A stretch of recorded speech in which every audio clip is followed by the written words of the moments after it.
चलिए एक कहानी सुनते हैं, क्रेयॉन्स की कहानी। सुनने में तो बड़ा आसान लगता है ना? पर इसमें एक बहुत गहरा सबक छुपा है। और असल में ये कहानी हमारे बारे में है। तो कहानी शुरू होती है बस 3 रंगों से, लाल, पीला और नीला। सोच कर देखिए, किसी के पास बस यही 3 क्रेयॉन्स हैं। ये है हमारी कहानी का स्टार्टिंग पॉइंट। अब आता है कहानी का पहला हिस्सा। यहाँ हम देखते हैं 2 अलग अलग दुनियाएं, और दोनों ही अपने आप में अधूरी हैं। जैसे कोई पजल हो जिसके 2 टुकड़े अलग अलग पड़े हों। तो एक तरफ तो हैं ये 3 रंग, लाल, पीला और नीला। अपने आप में तो बहुत खूबसूरत हैं, पर क्या इनसे हर तरह की तस्वीर बन सकती है? शायद नहीं। और यहीं से कहानी में एक ट्विस्ट आता है। और फिर कहानी में एक और किरदार आता है। कोई कहता है, अरे मेरे पास भी कुछ रंग हैं, हरा, बैगनी और काला। लीजिए, अब हमारे पास 2 पार्टियां हो गईं।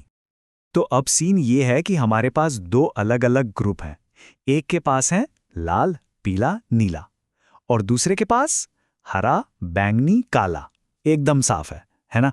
किसी के पास भी रंगों का पूरा सेट नहीं है, सब कुछ बटा हुआ है। और यही बंटवारा, यही है कहानी की असली प्रॉब्लम। गुम हुए रंग। दोनों ही साइड अधूरे हैं, और मजे की बात यह है कि दोनों को एक दूसरे की जरूरत है। इस सिचुएशन को समझने के लिए एक शब्द है स्कार्सिटी, मतलब अभाव। इसका सीधा सा मतलब है कि जो भी संसाधन है वो लिमिटेड हैं, और इसीलिए हर किसी की जरूरतें पूरी नहीं हो सकती। दोनों के पास कुछ तो है, पर कुछ की कमी भी है।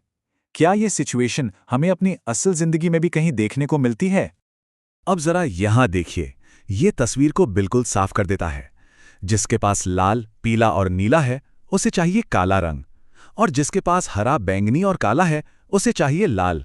मतलब वो एक ऐसी डेडलॉक वाली स्थिति में फंसे हैं जहां हर एक के पास वो है जो दूसरे को चाहिए।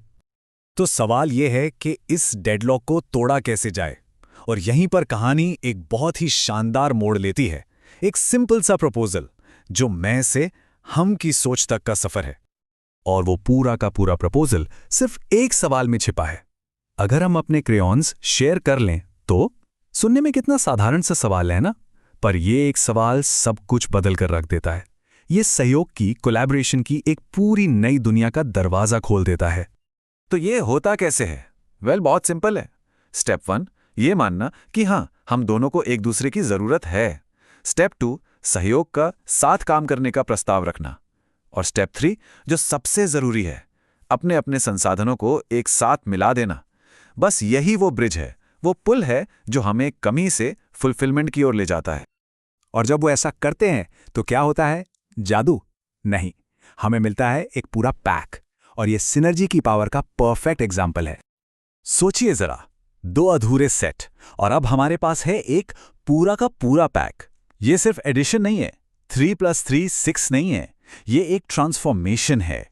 ये 2 हिस्सों को सिर्फ साथ रखना नहीं है, ये कुछ बिल्कुल नया और मुकम्मल बनाना है।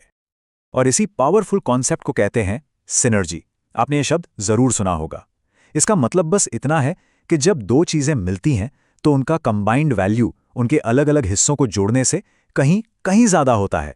मतलब 3 क्रेयॉन और 3 क्रेयॉन मिलकर सिर्फ 6 क्रेयॉन नहीं बनते, वो एक पूरा पैक बनाते हैं जिसकी वैल्यू, जिसकी कैपेबिलिटी कहीं ज्यादा है। और ये रहा हमारा फाइनल रिजल्ट। अब हमारे पास हैं सभी 6 रंग, लाल, पीला, नीला, हरा, बैंगनी और काला। सारा बंटवारा खत्म, और कमी की जगह अब है बहुतायत, अबंडेंस।